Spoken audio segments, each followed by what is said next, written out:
بہت ہی مبارک ہے آپ حضرات کا آنا. اللہ تعالیٰ آپ حضرات کی آمد کو بے انتہا قبول فرمائے. لیکن جس مبارک کام کے لیے ہم آئے ہیں وہ مبارک کام اتنا عظیم ہے کہ اللہ تعالیٰ شانہ نے اس کو سمجھانے کے لیے 1.25 لاکھ انبیاء کرام یا 2 لاکھ انبیاء کرام بھیجے، اور آخر میں تمام انبیاء کے سردار سید الاولین والآخرین حضرت محمد الرسول اللہ صلی اللہ علیہ وسلم کو مبعوث فرمایا. آپ صلی اللہ علیہ وسلم نے زندگی کی ایک سانس اس کام کے لیے وقف کی ہے. ان کی قربانی کے نتیجے میں یہ امت وجود میں آئی ہے. جب تک امت اس کام کو نبوت کے مزاج پہ کرتی رہی، دنیا میں سرخرو رہی، سر بلند رہی، باعزت رہی، اور ساری دنیا اس کی خدمت کرتی رہی. لیکن جب سے امت نے اس کام کو کام ہی نہیں سمجھا، اور جو کام کر رہے ہیں وہ بھی کام سمجھ کر نہیں کر رہے ہیں، جو کر رہے ہیں کام سمجھ کے نہیں کر رہے ہیں. کام آدمی جس کو سمجھتا ہے اس کے لیے رات دن ایک کر دیتا ہے، رات بھر پلان بناتا ہے، دن بھر اپنے کو تھکاتا ہے. کسی تاجر کو آپ دیکھ لیں، کسی کاروباری کو دیکھ لیں، کسی حاکم کو دیکھ لیں، کسی ملازم کو دیکھ لیں، اس نے اس کو کام بنا رکھا ہے، لیکن ابھی ہم نے کام نہیں بنایا. ابھی تو ہم ثوابی لوگ ہیں، برکت والے لوگ ہیں. موقع ہو تو کر لو، فرصت ہو تو کر لو، جی چاہے تو کر لو، ماحول ہو تو کر لو، لیکن ابھی کام نہیں بنایا. اس کے باوجود ان کا کرم ہے، ان کا فضل ہے کہ ہم کو کام میں لگائے ہوئے ہیں. ہمیں کام والا کہا جا رہا ہے، حالانکہ ہم کام والے نہیں ہیں. کام والے صحابہ تھے. کام والے اس لیے سے حضرت صدیق اکبر رضی اللہ عنہ شاہد فرماتے ہیں، اس امت کے اگلے لوگ اس وقت تک کامیاب نہیں ہوں گے جب تک اپنے پچھلوں کی نقل نہ اتاریں. اور پچھلوں سے مراد کون ہے؟ ارے بولو. یہی قول امام مالک کا بھی ہے. امام مالک رحمۃ اللہ علیہ فرماتے ہیں اس امت کے اگلے لوگ اس وقت تک کامیاب نہیں ہوں گے جب تک اپنے پچھلوں کی نقل نہ اتاریں. نقل ایمان میں بھی ہے، نقل عبادت میں بھی ہے، نقل اللہ کی معرفت میں بھی ہے، نقل اللہ کے دھیان میں بھی ہے، نقل حضور والے اخلاق میں بھی ہے، اور نقل حضور والے اخلاص میں بھی ہے. ابھی آپ کو غور کرنا ہوگا ہمارے ایمان میں اور صحابہ کے ایمان میں کیا فرق ہے. وہ تو مسجد آ گئے ہیں اور محلے والے سارے کہہ رہے ہیں ابو دردہ آگ لگ گئی، سب گھر جل گئے، اور آپ کا بھی جل گیا. ابو دردہ کہہ رہے ہیں میرا نہیں جلا. میرا دوسرے نے کیا خبر دی؟ نہیں ابو دردہ سارے گھر جل گئے، آپ کی جل گیا. کیا میرا نہیں جلا؟ تیسرے نے آگے خبر دی میاں سب کے جل گئے، آپ کی جل، میرا نہیں جلا. آپ جتنے حیدرآبادی بیٹھے ہو، اب ایک ٹیلی فون آ جائے کہ گھر میں یہ ہو گیا وہ ہو گیا، پھر دیکھیے ہمارا کیا اجر ہوتا ہے.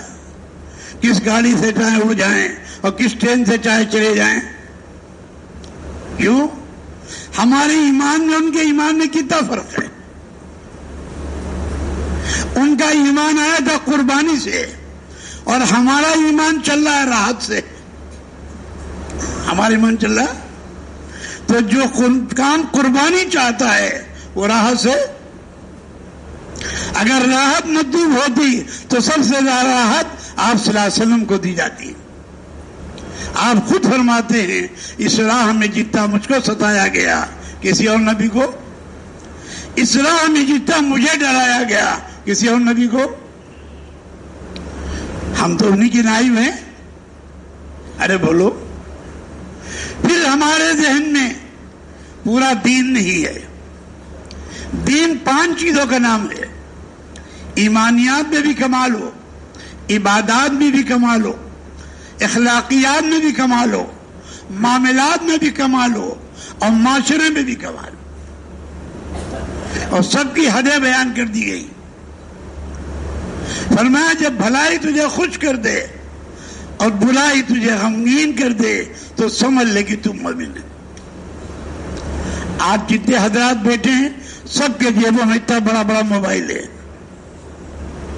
ادھر آپ نے نیکی کمایا اور ادھر بٹن چلا ساری نیکی صاف. عرب شراب کے عادی تھے, ایک اللہ کا امر آیا سب نے مٹکو توڑ دیا. کسی گھر میں شراب کا مٹکا نہیں رہا. اس سے زیادہ محبوب آپ کا موبائل نہیں ہے, لیکن آپ نے اتنا اہم قرار دیا ہے کہ مشورے والے بھی بغیر موبائل کے نہیں بیٹھتے. آپ بکتے رہیے, آپ کی بات کون مانے گا؟ بزرگوں کا دستور یہ رہا کہ جس چیز کو انہوں نے کہا پہلے کر کے دکھایا. ایک بڑھیا آئی ہمارے بزرگوں کے پاس کہ میرا بیٹا گڑ بہت کھاتا ہے, آپ اسے منع کر دیجئے. کہا کل آنا. کل جو لے کر آئی تو کہہ دیا کہ بیٹا گڑ مت کھایا کرو. اس بڑھیا نے کہا حضرت یہ بات تو کل آپ بھی کہہ سکتے تھے. کہا میں خود گڑ کا عادی تھا, میں نے طے کیا میں نہیں کھاؤں گا تو اس کو منع کیا. انبیاء عملی نمونہ بن کر آئے. انبیاء عملی نمونہ بن کر آئے, جو کہا کر کے دکھایا. اگر صحابہ کے پیٹ پہ ایک پتھر ہے تو آقا کے پیٹ پہ 2 پتھر ہے. یہ ہمارے پہلی سب کے لوگ اگر ان کا گشت چھوٹا, ان کی تعلیم چھوٹی, ان کی تسبیحات چھوٹی, ان کی تلاوت چھوٹی, ان کی تہجد چھوٹی, ان کا مقامی کام چھوٹا تو یہ لاکھ تقریر کرتے رہے ہیں, بات وہی رہ جائے. شاہ عبد القادر جیلانی رحمۃ اللہ علیہ ہندوستان کے بڑے پیر کہلاتے ہیں. مریدین کا مجمع تھا. حضرت بیٹے تسبیح پڑھ رہے تھے, ہر جگہ کچھ منہ لگے ہوتے ہیں. کہا حضرت اس مقام پر بھی آپ تسبیح پڑھ رہے ہیں. کہا اسی تسبیح سے تو مقام ملا, اس کو کیسے چھوڑ دوں؟ وہ مقامی کام جس کو ہم نے چھوڑ رکھا ہے, جس کو ہم نے ہلکا سمجھ رکھا ہے اور جس کو ہم نے طاق پہ رکھ رکھا ہے, اس کی برکت سے آپ یہاں ہیں.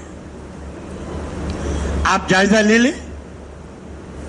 حضرت فرماتے ہیں, ہمارے حضرت بار بار فرماتے ہیں, ہر پرانا اپنے علاقے میں 4 مہینے پیدل لگائے, بنجر بستیوں میں لگائے, خوب خرچہ کرے اور ایک ایمان والے کی خوشامد کر کے اس کو مسجد میں لائے.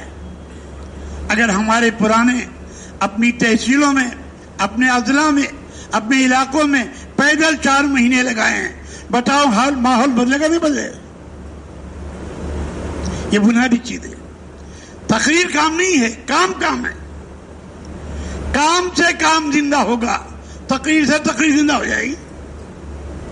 یہ اتنا مجمع جو آیا ہے یہ اپنے اپنے اضلاع میں اپنے ایمان کا محتاج بن کر, اپنے ایمان میں کمال پیدا کرنے کے لیے اپنی مسجد کی جماعت بنا کر اپنے اطراف کے چکر لگائے تو آپ کے آنسو نہیں رکیں گے.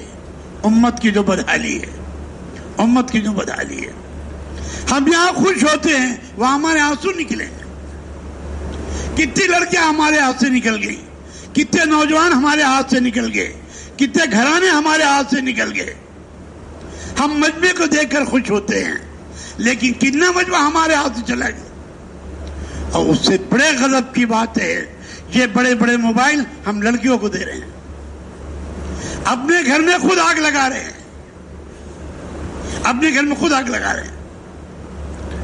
اور اس کا جو نقصان ہو رہا ہے آپ کی آنکھوں کے سامنے ہے. اور کوئی طاقت آپ کو گناہ سے نہیں بچا پائے گی جب تک آپ اس کے گھروں سے نہیں نکال دیں گے, اپنی جیبوں سے نہیں نکال دیں گے, اپنے ہاتھوں سے نہیں نکال دیں گے. اس لیے کہ جہاں آنکھ کا گناہ ہوا زبان کا گناہ ہو جائے گا, جہاں زبان کا گناہ ہوا کان کا گناہ ہو جائے گا, اور جہاں کان کا گناہ ہوا دماغ کا گناہ ہو جائے گا, اور جہاں دماغ کا گناہ ہوا وہی دل کا گناہ ہو جائے گا. اور دل گنہگار ہو گیا تو آپ کے اعضاء گناہ سے نہیں بچ سکتے. دل بادشاہ. شیطان آپ کو تھپکی دے رہا میں کیا حرج ہے. ارے اسی حرج کہتے ہوئے فرض بھی نکل جاتے ہیں. فرض نکل جاتے. تو بنیادی چیز اپنے ایمان کا روزانہ جائزہ لیں کہ ہمارا ایمان کتنا بڑا ہے. پھر عبادت کا جائزہ لیں. عبادات ایسی عبادت ہو, دو ہی اس کے درجے ہیں, ان تعبد اللہ کأنک تراہ. ایسی عبادت کرو کہ ہم اللہ کو دیکھ رہے ہیں. حضرت علی کرم اللہ جو خود ارشاد فرماتے ہیں ایمان کیا ہے کہ ہم اپنی آنکھوں سے اللہ کو دیکھ رہے ہوں کہ اگر اللہ سامنے بھی آ جائیں تو اس کے بعد ہمارے ایمان میں نہ کمی ہو نہ زیادتی ہو. اور آخر درجے کی نماز ہے وَإِن لَمْ تَكُنْ تَرَاهُ فَإِنَّهُ يَرَاكَ. جب ہماری نماز صحیح ہوگی تو ہماری زندگی صحیح ہوگی. نماز جتنی اچھی ہوگی اتنا ہی ہماری زندگی اچھی ہوگی. من اقامها اقام الدین ومن ہدمها ہدم الدین. حدیں بیان کر دی گئی. اگر حد پہ ہم نہیں ہیں, اس سے نیچے ہیں, تو ہم خطرے میں ہیں. ہم خطرے میں. ابھی تو ایمان اور عبادت اسی کے لالے پڑے ہوئے ہیں. معاملات تو اتنے خراب ہیں کہ بھائی بھائی کا دشمن ہے, باپ بیٹے کا دشمن ہے, میاں بیوی کا دشمن ہے, پڑوسی پڑوسی کا دشمن ہے, پیر مرید کا دشمن ہے, طالب استاد کا دشمن ہے. یہ کیوں ہے؟ صحابہ کرام ایسے تھے جیسے شیر و شکر ہوتے ہیں, رحماء بینہم, ان کی سب بیان کی گئی. وہ بھوکے رہ کر کھلاتے تھے, وہ پیاسے رہ کر پلاتے تھے, وہ جاگ کر لوگوں کو سلاتے تھے. ہم بچا ہوا مال بھی نہیں خرچ کرتے. باہر سے کما کے لے آئے, بڑے شہروں میں مکان بنا لیا, ماں باپ بوڑھے دیہاتوں میں مر رہے, ان کا حال لینے والا نہیں, تڑپ رہے ہو. معاملات کی تو خرابی ہے. حالانکہ آپ نے یہی فرمایا میری امت کا مسکین کون ہے؟ صاحب نے کہا رسول اللہ جس کے کھانے کا ٹھکانہ نہ ہو, رہنے کا مکان نہ ہو. کہا نہیں, میری امت کا مسکین وہ ہوگا اتنی نیکیاں کر کے آئے کہ پہاڑ پہ رکھ دو پہاڑ دب جائے, لیکن کسی غیبت کی ہے, کسی کی زمین دبائی ہے, کسی کو پیسہ دبایا ہے, کسی بہتان لگایا ہے, کسی کو کچھ کہا ہے, کسی کو گھوڑا ہے اور کسی کو تکلیف پہنچائی ہے. یہ سارے حقدار آئیں گے اور اس کی نیکیاں لے اڑیں گے. جب اس کی نیکیاں ختم ہو جائیں گی تو ان کے گناہ اس پہ لاد دیے جائیں گے اور منہ کے بل گھسیٹ کے جہنم میں ڈال دیے. یہ ہے مسکین. دنیا میں تو اللہ والا مشہور تھا, تبلیغ والا مشہور تھا, بڑا پرانا مشہور تھا, لیکن تم چائے لے آؤ, تم پانی لے آؤ, تم یہ سامان لے آؤ, تم یہ لے آؤ, پیسے دیتے نہیں.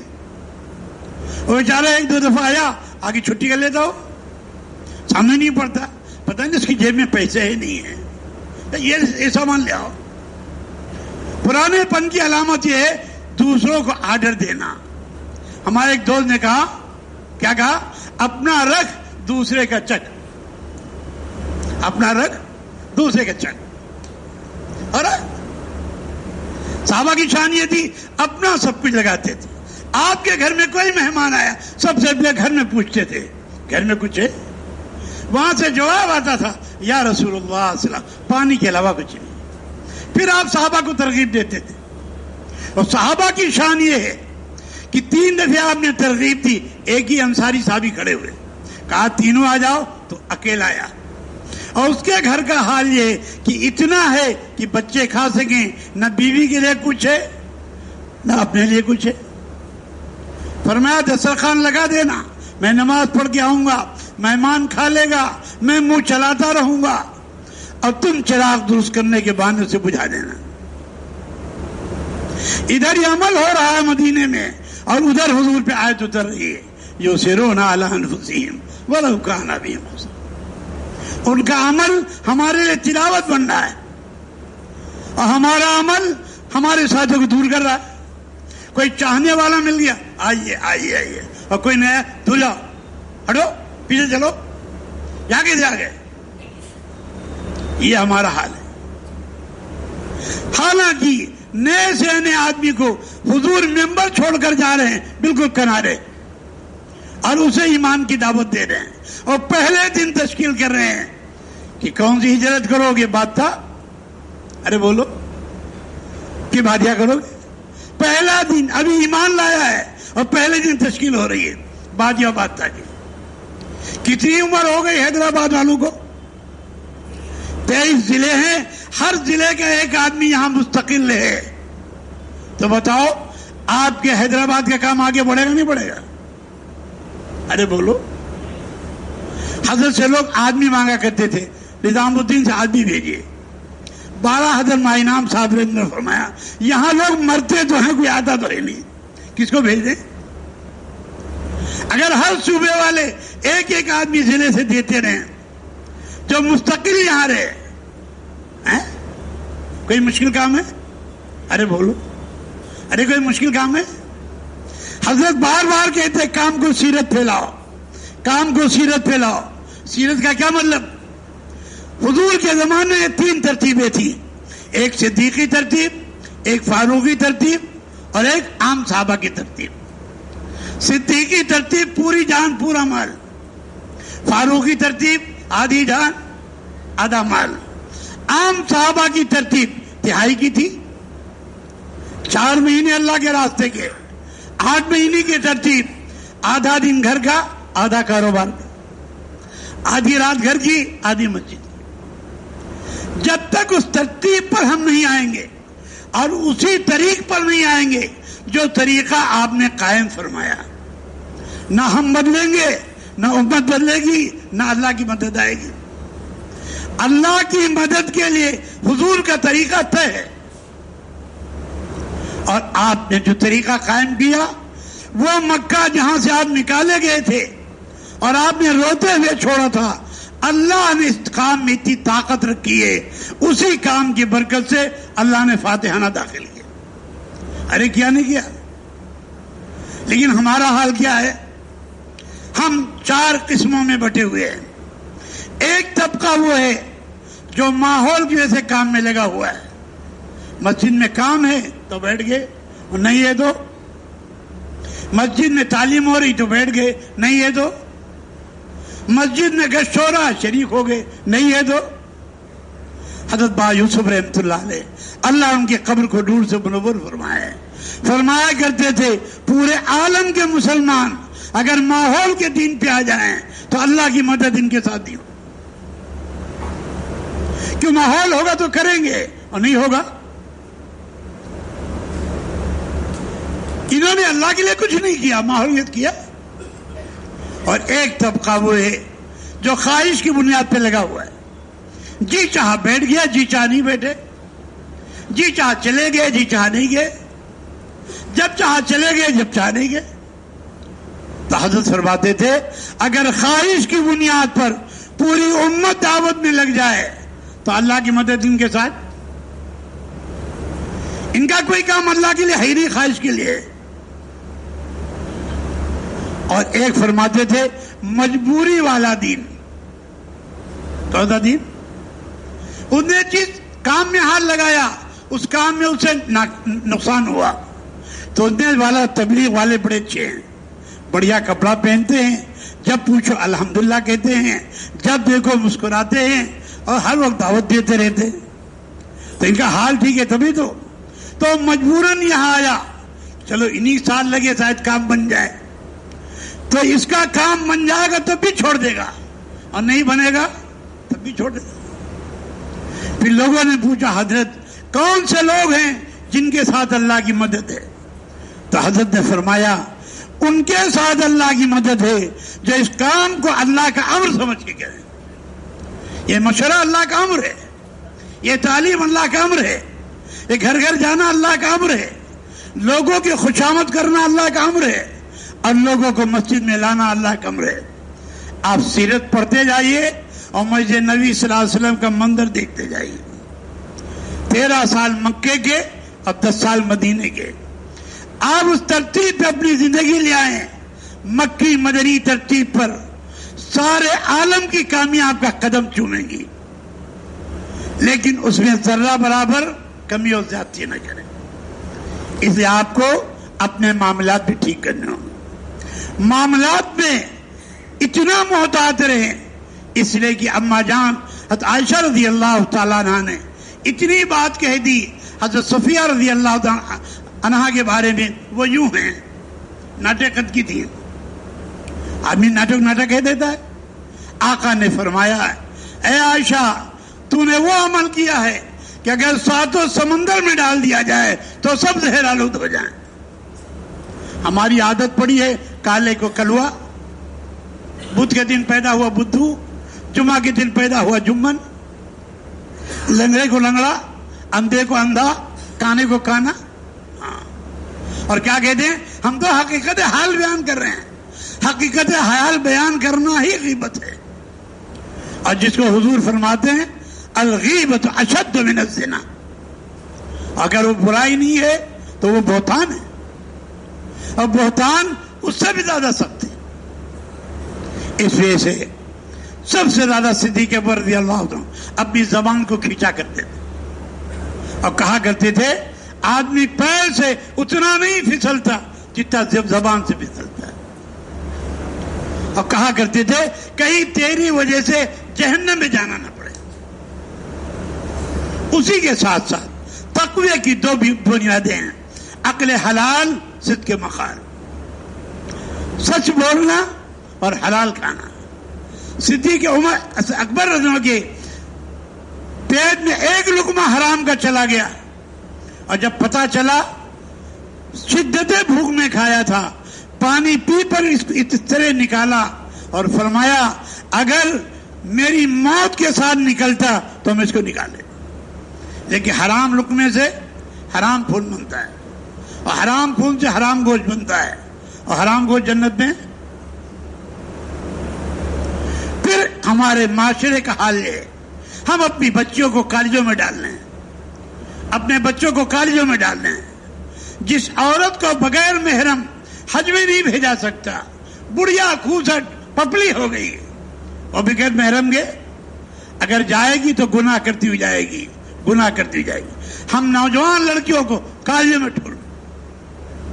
اب بتاؤ جب آپ نے اپنی نوجوان لڑکیوں کو خود جہنم میں ڈھونک رکھا ہے تو آپ کا معاشرہ کیسے ٹھیک ہوگا؟ صحابہ کے زمانے میں بھی کسرا و قیصر تھے، ان کی تہذیب تھی، لیکن ایک کو بھی صحابہ نے ان کے پاس نہیں بھیجا. سب کو گھر میں تعلیم دی. یہ گھر کے 5 جو مستورات کے بتائے جاتے ہیں، اور حضرت نے کل بار بار کہا اتنی جماعتیں بناؤ کہ ہر گھر میں داخل ہو جائیں، اور کوئی مشکل کام نہیں ہے.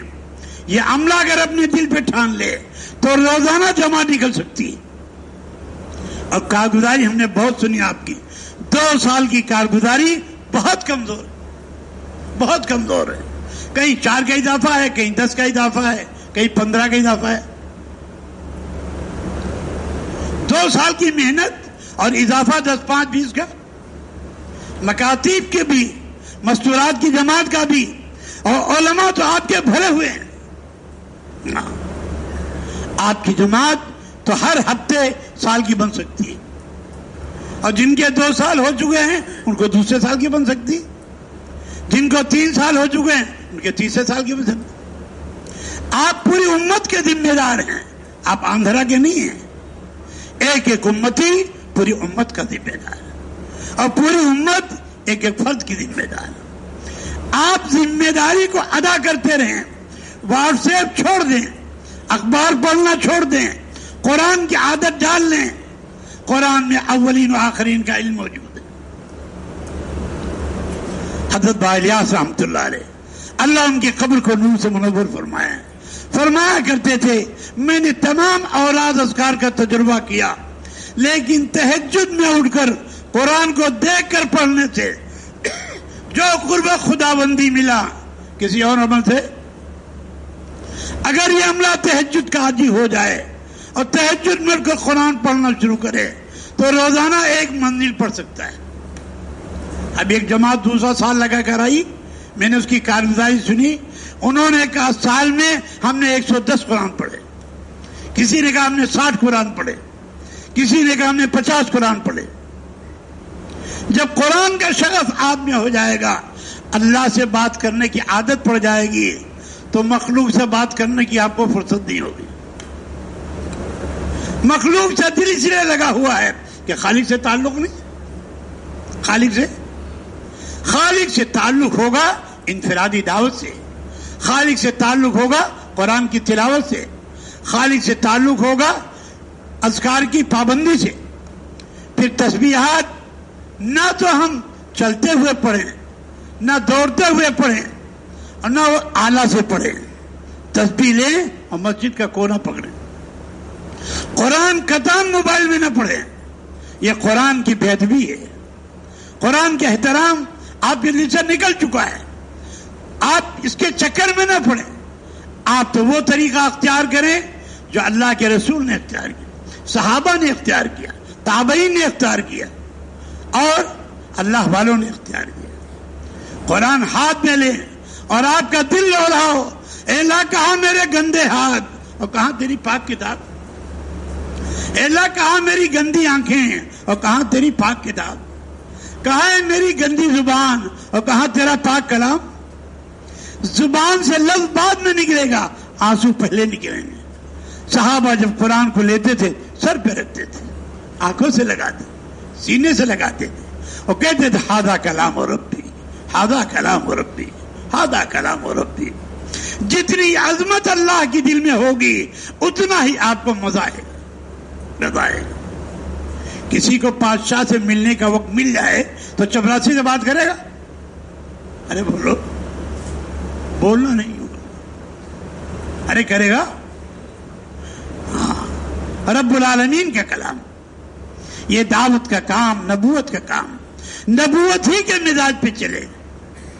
اگر ایک دن بھی آپ کی تسبیح چھوٹ جائے، تلاوت چھوٹ جائے، پہلا گز چھوٹ جائے، دوسرا گز چھوٹ جائے، تو آپ کے آنکھیں آنسو ہیں. ہمارے مفتی زین العابدین صاحب رحمۃ اللہ علیہ، اللہ ان کی قبر کو نور سے منور فرمائے، شیخ الحدیث سے پرانے دروازے داخل ہوئے.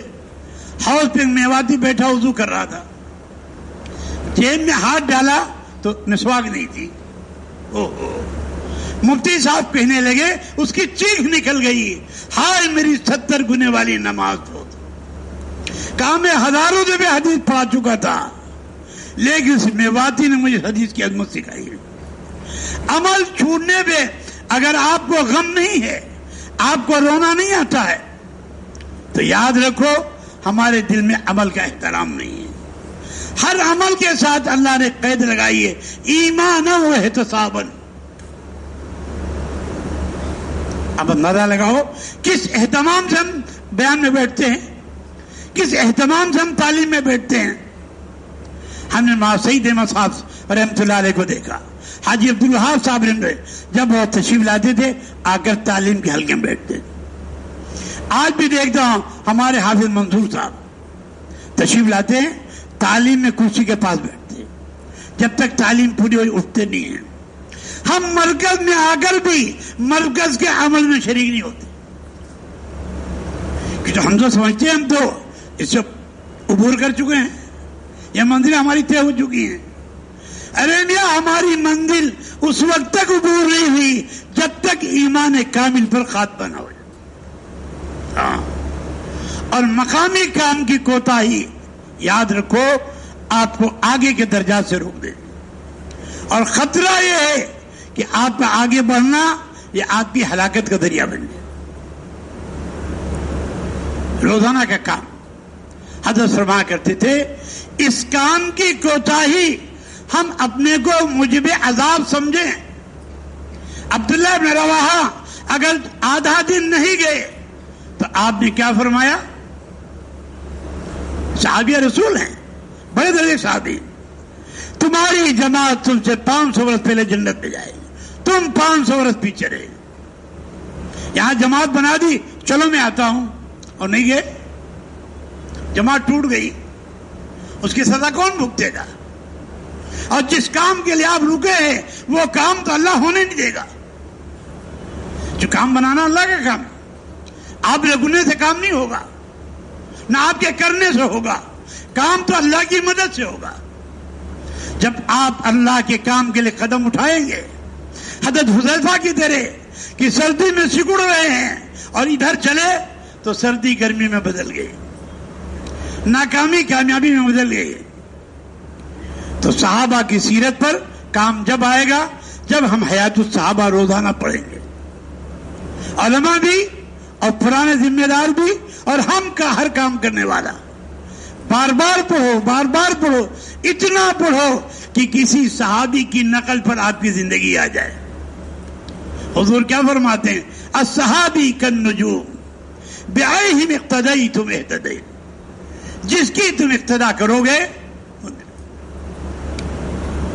اب جب آپ اپنے معاشرے کو بدلنے پہ آئیں گے تو لوگ آپ کو پاگل کہیں گے، نادان کہیں گے، پتہ نہیں کیا کیا کہیں گے. آپ سنتے رہیے اور سیرت پہ آتے رہیے. جس دن آپ سیرت پہ آ جائیں گے وہ جو نادان کہنے والے وہ خود کہیں گے عقل مند تو یہی، سمجھدار یہی ہیں. انہوں نے اپنی بچیوں کی عزت کی، حفاظت کی، بالی ہوئی شادی کر دی، اپنے گھر چلی گئے. اور جو کالج میں پڑھا رہے ہیں، ابھی انٹر ہوا ہے، ابھی لنٹر نہیں پڑھا ہے، ابھی بی اے نہیں ہوا ہے، ابھی ایم اے نہیں ہوا، اور ایم اے ہوتے ہوتے 30 سال ہو گئے، 35 سال ہو گئے. اب کوئی رشتہ نہیں آ رہا ہے کہ حضرت دعا کیجیے. وہ حضرت کی دعا سے رشتہ آ جائے گا؟ ہاں. یہ دادی کو کون لے جائے گا؟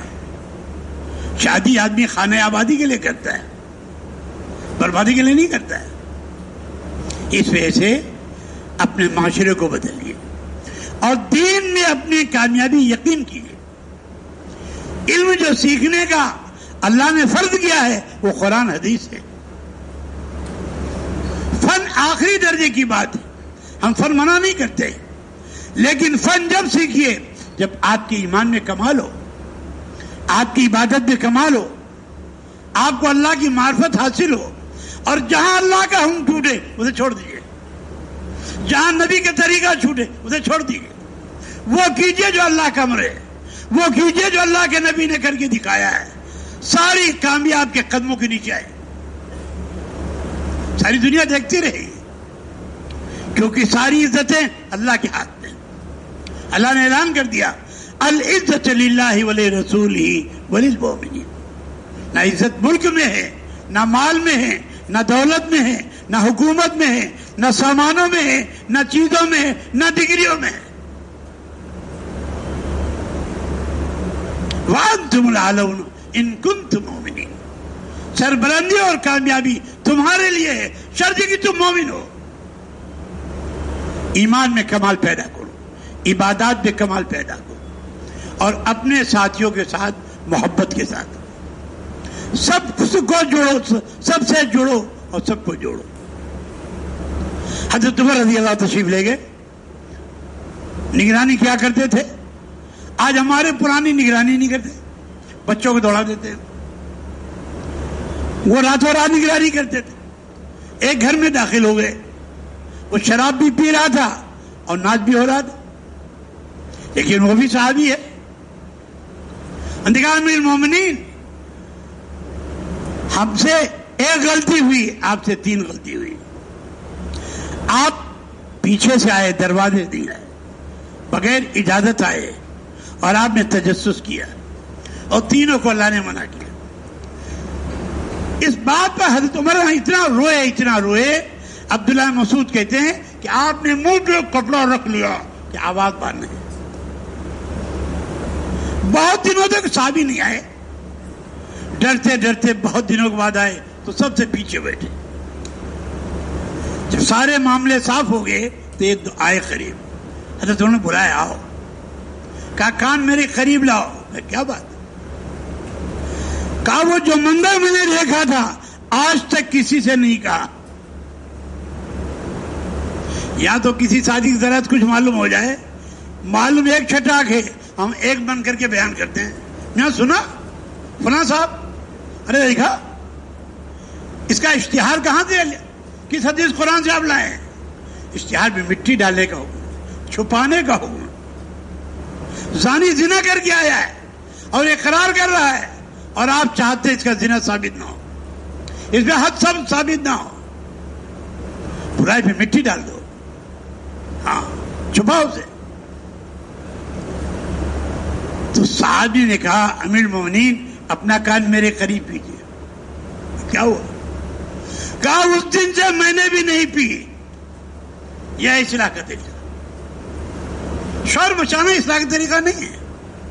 ہاں اپنے ساتھیوں سے لاکھ غلطیاں ہو جائیں, کوئی فرشتوں کی جماعت ہمارا ہے نہیں, مرکب من الخطا والنسیان ہو گئی. اب غلطی وہ آپ کے سامنے اس نے کی ہے, توبہ آپ کے سامنے نہیں کرے گا. وہ توبہ کر کے جنت میں چلا جائے گا اور آپ غیبت کر کے جہنم میں چلے آئیں. مجلس لگی ہوئی ہے, ایک کی ریا خارج ہو گئی, امیر المومنین تھے, کہا جاؤ ادھر کر کے آؤ.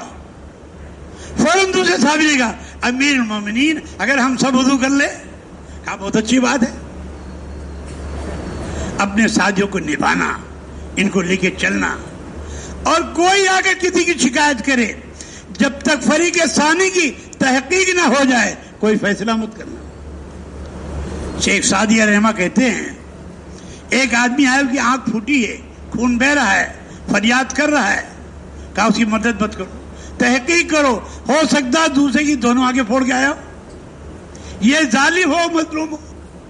ہاں اس میں جلدی مت کرو, تحقیق کرو, اور اگر کوئی بات ہو گئی ہے اس میں مٹی ڈال دو, پردہ ڈال دو.